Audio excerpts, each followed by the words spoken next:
Pupil enlargement is in dilation. If you look closely in a dimly lighted room, you will actually be able to see the pupils enlarge. Dim light helps the eye by allowing more light into the pupil so that the person can better focus on her subject. Moreover, in a strong, bright, sunlighted room, the pupils will constrict because too much light is entering into the pupil. This happens to both men and women. Pupils can dilate up to 3x their original size. Consistent eye contact. You walk by each other making eye contact. From afar she breaks eye contact and looks at the floor, then re-establishes eye contact again before fully passing each other. She is open to your masculine energy in comparison to her naturally submissive energy. You won't break eye contact while passing by her unless you want to appear as a submissive man, otherwise a beta male.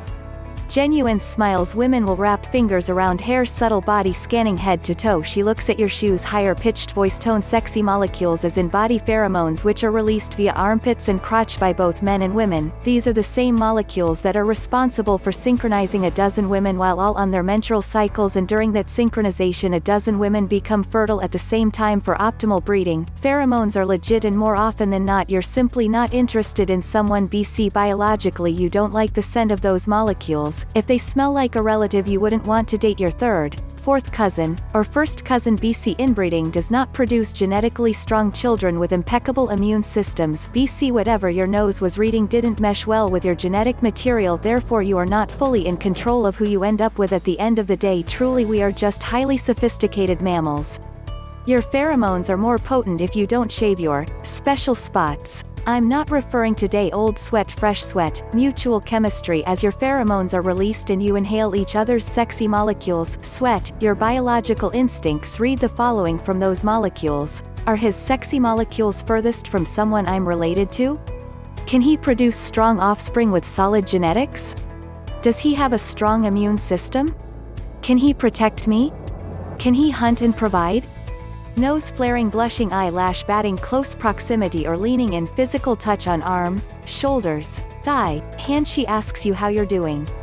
She uses her finger to caress her lips or plays with objects like necklace or fidgets. She gives you a double glance or can't stop staring, laughing at all your silly jokes even if they're not that funny. Adjusting her hair as in I'm running my fingers through my long mane, exposing her neck or wrists. Self-soothing body caressing as in your presence makes me nervous or aroused. The triangular gaze. She looks at your eyes, then her eyes drift down to your mouth and then back up to your eyes. She's thinking about what it would be like to kiss you. You'll notice that when someone is genuinely intrigued by you in conversation, their eyes generally will look back and forth between the left and right eye. Moreover, if you notice she's fixed on your left eye, keep in mind there is scientific evidence that while in conversation gazing into specifically the left eye is controlled by our right brain.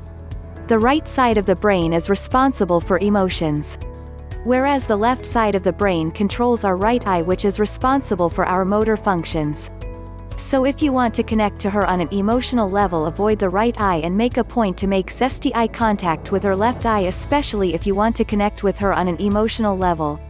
If you want to fall in love, the left eye will create this loving bond all by itself. If you start to feel goosebumps and the hair on your arms begin to dance while your stomach curdles in nervousness and excitement, that's your brain giving you the feel-good drug dopamine.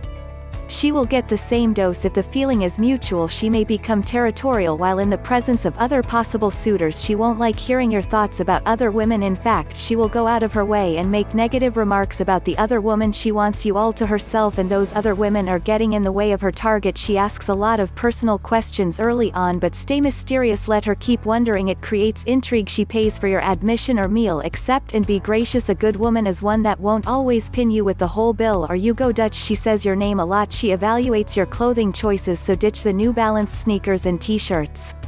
She licks or bites her lips while in your presence. You both walk at the same pace. The conversation flows as if you've known her for years. She cares about what you have to say. When she hugs you, they are longer than normal, and she presses her chest against yours, wrapping her arms around your neck. You might feel that your entire body makes full contact when she thinks you don't notice she's actually staring at you from afar. Occasionally this may be from across the street. She eats off your plate. She wants to spend alone time with you away from other friends. She says you're mysterious or that she can't figure you out. This is good, keep it that way. She calls you instead of texting. She wants to invest her time into you. She's dolled up every time you see her. She wants to dance with you. Do it even if you think you suck. She admires the broadness of your chest and may stare there too if she can't peel her eyes off your crotch. Your jeans may be really tight. She likes what she sees. She glances frequently down there. You possess proportional strong characteristics and physical features. You would make really cute babies. She tries to stand out and get you to notice her amongst the others around you. This collective list can be applied to both men,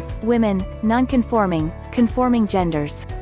It is not limited to women. Though I used female pronouns in my example descriptions of signs, at the end of the day human beings date, sex, love, and relationship for one thing: procreation of strong little genetically beautiful humans with strong immune systems to carry on the human species. We are a species. The human race is an utterly incorrect term to describe humans collectively and is often misused.